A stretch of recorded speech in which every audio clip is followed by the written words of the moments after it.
দাসনগরের সরস্বতী পুজোয় তিরুপতি বালাজি মন্দির সকলের আর কি অপূর্ব সুন্দর লাগে দেখো প্রতিমাটা। জাগরণ সংঘের এবছরের মাতৃ প্রতিমা কৃষ্ণনগর থেকে আনা হয়েছে।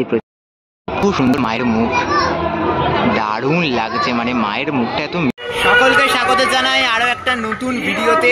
অনেকদিন নতুন আপডেট কোনো আসে না চ্যানেলে। সরস্বতী পুজোয় সাজানোর সহ নানা ব্যস্ততায় ব্যস্ত ছিলাম।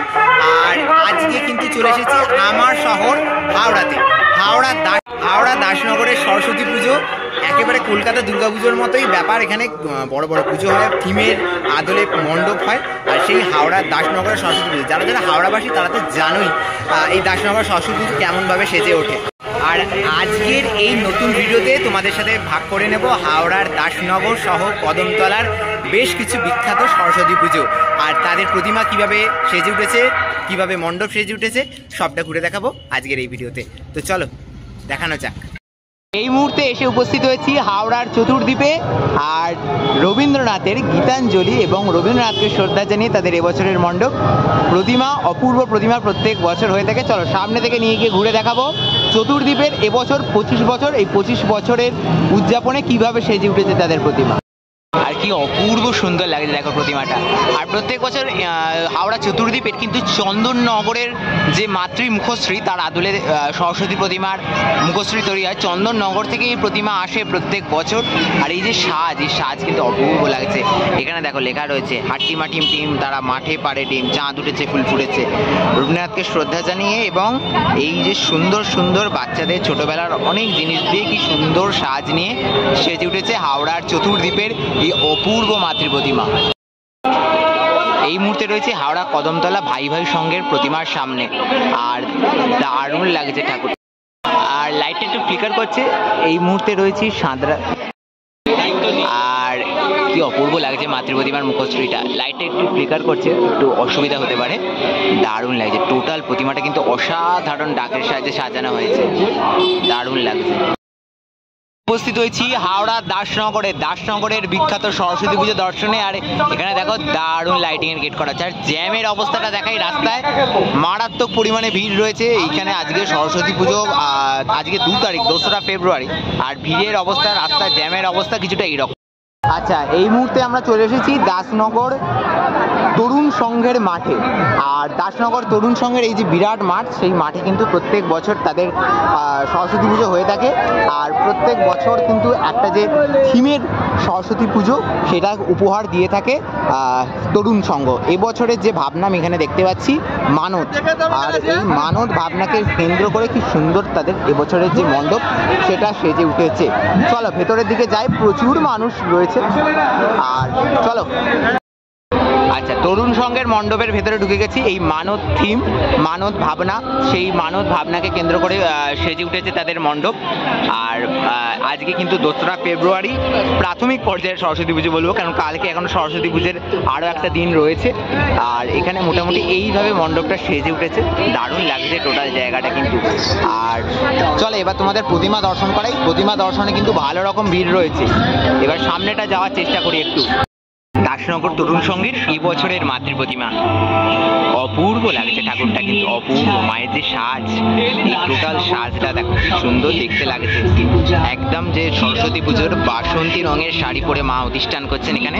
তবে আজকে পুজো হয় না, 2রা ফেব্রুয়ারি। 3রা ফেব্রুয়ারি সকালবেলা পুজো হবে তরুণ সংঘে, সেটা বুঝতে পারলাম। অপূর্ব সুন্দর ঠাকুর হয়েছে।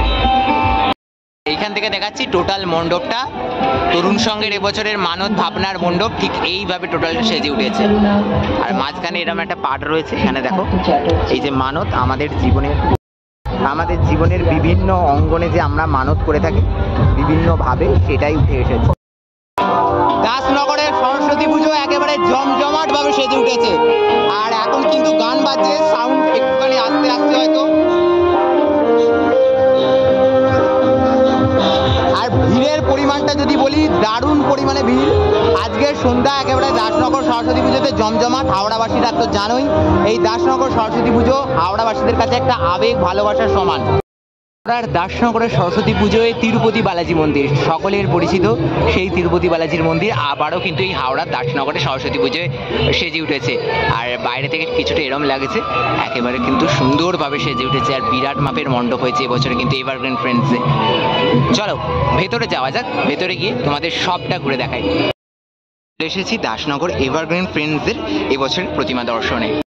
খুব সুন্দর মায়ের মুখ, দারুণ লাগছে, মানে মায়ের মুখটা এত মিষ্টি সত্যি। আর তার সাথে মায়ের সাজ এবং প্রতিমার উচ্চতা যদি বলি, বিরাট মাপের উচ্চতা, দারুণ লাগছে ঠাকুরটা, অসাধারণ, খুব সুন্দর খুব সুন্দর। এভারগ্রিন ফ্রেন্ডসের এবছরের যে মাতৃ প্রতিমা। আর মণ্ডপের অন্দরমহলটা দেখেন, এই হচ্ছে মণ্ডপের অন্দরমহল। আচ্ছা, প্রতিমাটাই কিন্তু মূল আকর্ষণ প্রত্যেক বছরের। আরেক বিখ্যাত পুজো ভাই ভাই মিলন সংঘে। আচ্ছা, এবছরে কিন্তু ভাই ভাই মিলন সংঘের যে ভাবনা, রুদ্রধারীতে বিনা পানি। আর এই যে দেখতে পাচ্ছেন চারপাশটা কিন্তু এই যে পাহাড়ের পরিবেশ তৈরি করার চেষ্টা করেছে, পুরো নীল আসছে ক্যামেরাতে, এতটাই নীল পরিমাণ আলো দেওয়া হয়েছে, চারপাশের ছবিটা নীল আসছে। আর এখানে যে যজ্ঞ চলছে সম্ভবত।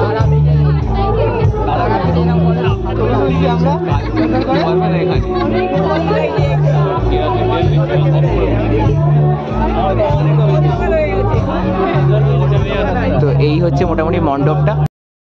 আচ্ছা, এই হচ্ছে মণ্ডপের ভেতরে প্রবেশ করছি। এখানে কিন্তু মহাদেবের একটি মূর্তি রয়েছে, এই যে মহাদেবের একটি মূর্তি রয়েছে।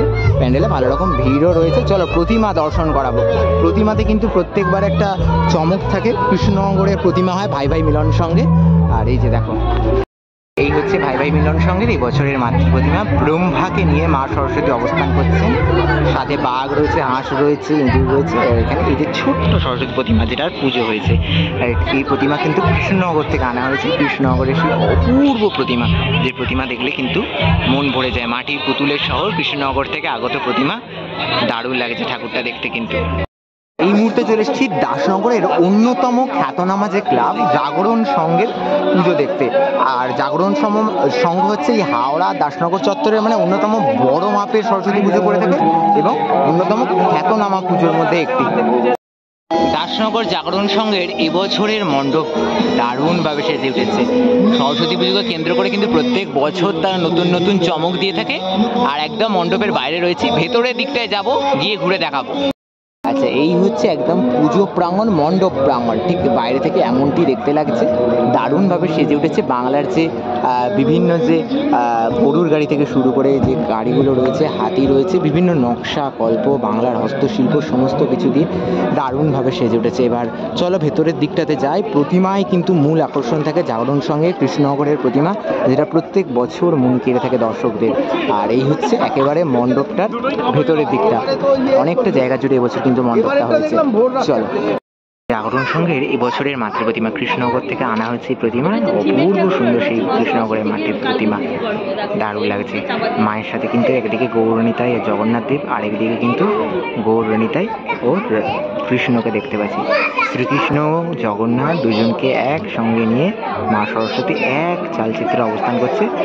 অসাধারণ প্রতিমা লাগছে। মায়ের মুখটা একটু দেখাই জুম করে, কি মিষ্টি হয়েছে এবছরের মায়ের মুখটা।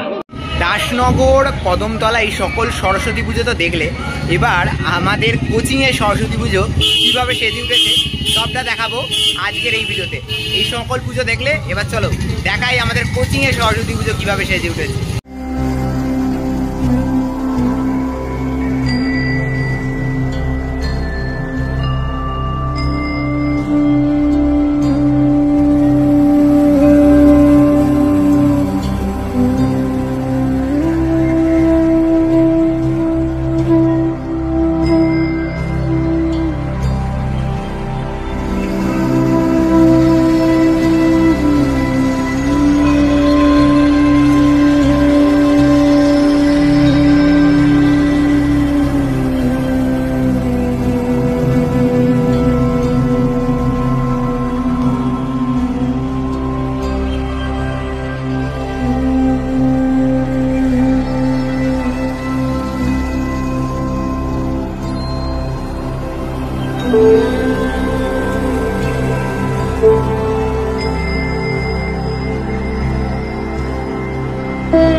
বেশ কিছু ইনফরমেশন দিয়ে রাখি, যারা দাসনগর সরস্বতী পুজো দেখতে চাইছো, এই প্রতিমা আগামী শুক্রবার পর্যন্ত কিন্তু প্রতিমা থাকবে, তাই প্রতিমা নির্দ্বিধায় আসতে পারো। হাওড়াবাসীরা তো জানো দাসনগর সরস্বতী পুজো কীভাবে দেখতে হবে, কীভাবে আসতে হবে। যারা হাওড়াবাসীর বা হাওড়ার বাইরে থেকে দেখছো তাদের জানিয়ে রাখি, হাওড়া স্টেশন থেকে যে কোনো সাউথ ইস্টার্নের ট্রেন ধরে দাসনগর স্টেশনে নামলেই কিন্তু তোমরা এই স্টেশনের সামনে থেকে সকল পুজোগুলো পরপর পড়ে, এবং সেখান থেকে তোমরা টোটো করে কদমতলার বিখ্যাত 2 সরস্বতী পুজো সেটাও দেখে আসতে পারো। তো আগামী শুক্রবার পর্যন্ত প্রতিমা রয়েছে, আরামসে ঠাকুর দেখতে আসতে পারো।